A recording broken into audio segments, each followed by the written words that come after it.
So mostly as an alternative to Prim's algorithm to show that there are different ways of solving this problem, we'll introduce Kruskal's algorithm. And so what I'm going to do is give a demo first, the alternate conceptual demo as before. And then we'll do the data structures version of demo. Okay.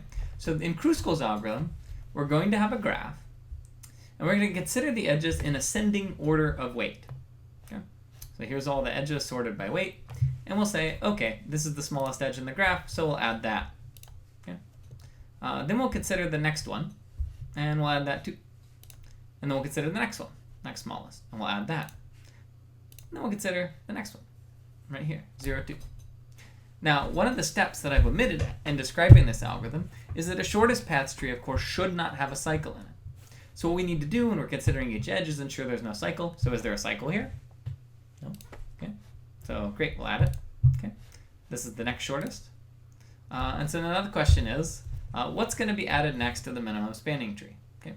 So what your goal is to do is look at these next 4 edges and figure out what's the smallest of them that will not cause a cycle. Okay, so hopefully you've decided that if you look at these 3 edges, those all cause cycles.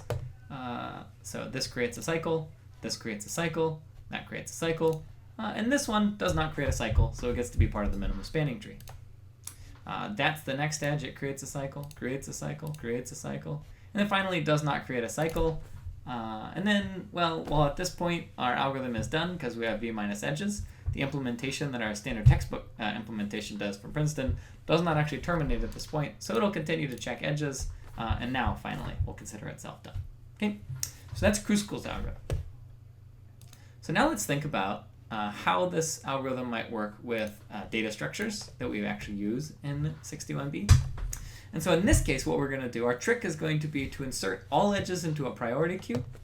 And then we're going to repeatedly remove the smallest weight edges, and we'll add to the minimum spanning tree so long as no cycle is created. Okay? And yes, I know there's 2 extra words here for no reason, but we're going to live with them. Not sure why they're there. But if you don't like them, what I recommend is taking a small piece of paper or some tape and just putting it over your screen and imagining it just says insert all edges into priority queue. Okay. So in this case, we're going to have a friend, which is all of the edges sorted by their weight. And in this case, we'll break ties arbitrarily. So we go from 0, 1, and we say, this is the first thing, so we'll delete it out of the French, 0, 1. Sorry. 0.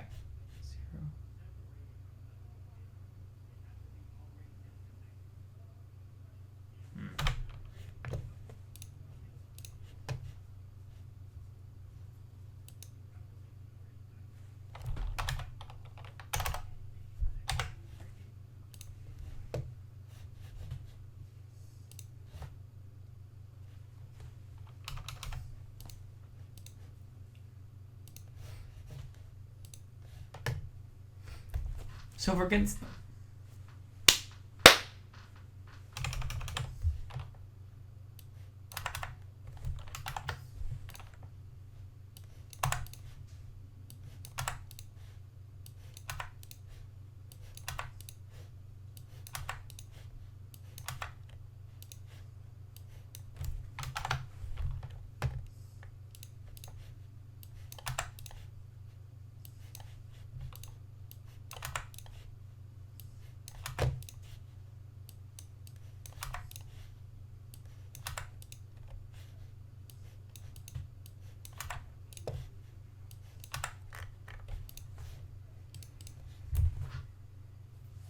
All right. So in terms of actual data structures we might use in Java, we might create a priority queue that is going to be our friend. And in this case, the edges are sorted in the order of their weights. Okay? And then we're just going to repeatedly remove the smallest weight, and then we'll add an edge as long as no cycle is created, just as we did with the original or the conceptual approach. So the smallest edge is from 0 to 2, so we'll consider this one and say, is there a cycle? Now, one question is to ask, how can we ask if there exists a cycle in our spanning tree? Well, one approach is to run a DFS like we did in the warm-up problem and find whether or not there exists a cycle along the way. But an alternate approach is to use a weighted quick union, which is the approach that I will adopt. Okay? So we can say in this case, there's no cycle, and then since we're copying what we did in the warm-up problem with a weighted quick union, I'm going to say there's a weighted quick union object that we now call the union of 0, 2. Okay. Next up, we have the vertex from 2 to 4, and we say, are these connected? Now in our weighted quick union, they're not. So then what we'll do is add it to the MST, and then we'll also union these in the weighted quick union object. So we're collecting this. This is the internals of the weighted quick union object, and this is what our minimum spanning tree looks like somehow. I'm not showing the exact data structure. You can imagine storing maybe an array list of edges, or who knows. Okay. So next up comes 3, 6. Are these connected? No. So add it to the MST and union 3 and 6. And so now our weighted quick union has 2 disjoint sets, 0, 2, 4, and 3, 6. Okay. Next up comes the vertex from 5 to 6. Are these connected? No. Right? We look here, and so then what we'll do is union them and add it to the MST. Next up comes this edge, weight 2. And so we ask the question, is 0 connected to 1? No. So then we'll union 0 and 1. Here it is in the weighted quick union object, and our MST has these lines. Okay, next up we say 1, 4. Are these connected? Well, our MST actually, our weighted quick union object, if we look at it, it will return true. So that means we'll ignore that edge. Okay, next up we have this edge right here. We'll say, is this edge, are these 2 vertices already connected? And we'll look at our weighted quick union, and it will say no. So we'll add that to our tree. And our algorithm, let's say it says there's v minus 1 edges, so we're done. And these edges stay on the fringe, never to be removed. Bummer. Okay. So in this case, we have an algorithm that works with a little bit of a different flavor. And before we talk about why it works, actually, let's do a little side-by-side demo of Prim's versus Kruskal's algorithms in action. Okay. So these 2 algorithms are computing the same thing. What's different about the way that they run is that Kruskal's algorithm, the way it manifests its tree, it sort of coalesces out of thin air, right? It's like appearing, like magic. Prim's algorithm grows like a tree, right? Spanning this whole the space that the graph exists in. But Kruskal's algorithm kind of comes from the bottom up, all the little edges taken. It's always the smallest edge that doesn't create a cycle. And so it only slowly comes together. But ultimately, if you skim all the way to the end, you'll see that they're computing the same object. And so by the time we get to the end, because we have unique edge weights, we're guaranteed, that the object that gets computed is the same. 2 totally different approaches. So Prim's algorithm, it had a very clear understanding of why it works, right? If we understand the cut property at least, then we're just directly exploiting the cut property. It turns out that Kruskal's algorithm works for the same reason. Okay? So let's suppose that we're considering an edge from V to W. What we can do is say side 1 is the cut of all vertices connected to V, and the side 2 is everything else, right? So in this case, the connected piece is only one of the vertices in our cut, right? So instead of it being the entire tree as part of the cut, it's just whatever little fragment we're looking at. And so then what we can say is that no crossing edge between V and any other vertex is black because we're not allowing cycles. There's no way there's an edge pointing out of it. And we can also say that no crossing edge has lower weight because we're considering our edges in increasing order. So this one's harder to understand for sure than Prim's, and I don't think that just my explanation right there without any visuals was really sufficient to carry you to an understanding. But I believe that with some effort and some deep thought, you can convince yourself that this explanation I've given, if expanded, can give you a sense of why Kruskal's could work. But it didn't feel like a great use of lecture time, so I decided to compress and kind of make it quick. Okay. So if we were to implement Kruskal's algorithm, what might it look like? Okay. Well, we might have, in this case, we would say maybe the minimum spanning tree is a queue of edge objects. What's an edge? Maybe in our graph implementation we have some special edge class. But that's not really a focus of our course, so we're not saying what that is exactly. Whenever we run the Kruskal's algorithm, well, we'll put each edge into this priority queue, and they're going to be sorted by their weights. And then we'll go through and we'll create a weighted quick union object. And as long as there are edges left, and the MST is less than the size G of the graph, number of vertices minus 1, we're going to delete the next edge out of the queue. We'll check to see where it's from and to, and then we'll ask our union find object, are these 2 things connected? And if they're not, then we'll union them and also add the edge to the priority queue. So this just copies what we did in our second demo of Kruskal's algorithm. Okay? So Kruskal's algorithm, if you look at its runtime, we can do a very similar approach. And this one I'm just railroading the analysis. And what we can do in this case is we can look again at this code right here, as we did with prims, very similar exercise. We'll just count how many times each thing happens.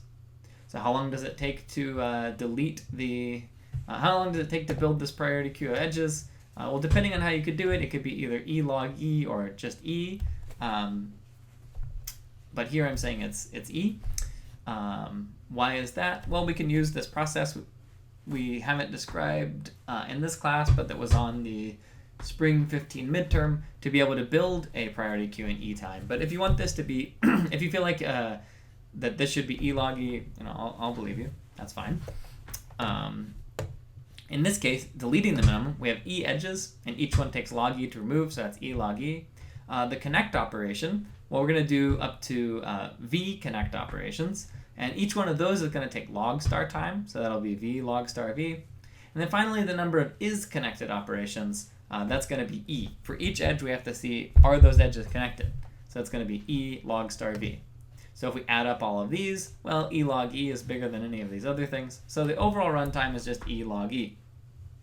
Now, if you modify your algorithm just a bit, so that instead of using a priority queue, you just have a list in sorted order, then this runtime will just be e, and so the overall runtime will be e log star v. So if you have your edges already sorted, you can get down to e log star v. So just as a fun little preview, okay, well, sorry, maybe I should step back a moment and say, this analysis is hard. I've been talking about it like it's no big deal, but it is a big deal. And in an ideal world where we were really going to focus on the runtimes of these things in great depth, there'd be some challenge problems we do along the way, and there'd be visuals, and we'd think more carefully, and I would scaffold something so you could come to a really deep understanding of this. So if you're someone who's in the middle of the class, or even somewhat strong in the class, you might have found this particular explanation hard to follow, and that's totally okay, right? The lecture wasn't really designed to lead you, as most other lectures, right by the nose into understanding. But if you got it, great. But if you didn't, that's okay. Could appear on the final, but it'll be like really on the very hard, I really got it questions. Okay? This runtime, right? We got down to e log e with this algorithm, or e log star v if somehow we had our edges already in sorted order, right? Can we do better than the algorithms we have so far? Okay. Well, let's consider our algorithms side by side. Okay? So just for comparison, we have shortest paths that use Dijkstra's, and we said that was e log v. We had MST. We have 3 different algorithms. We have one that's e log v, just like Dijkstra's. We have e log e, which is a little worse. And if we happen to already have pre-sorted edges, we have e log star v. Okay. So now one question you might have is, can we do even better than e log star v?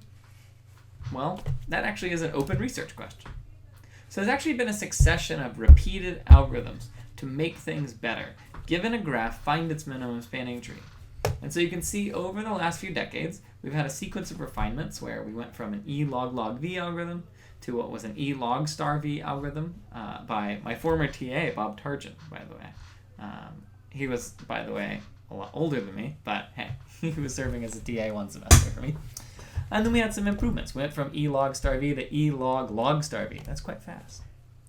Keep in mind that log star is effectively constant, so it's not like there was a major change in the way we approached problems it's not like there was a major change in the problems we were able to solve.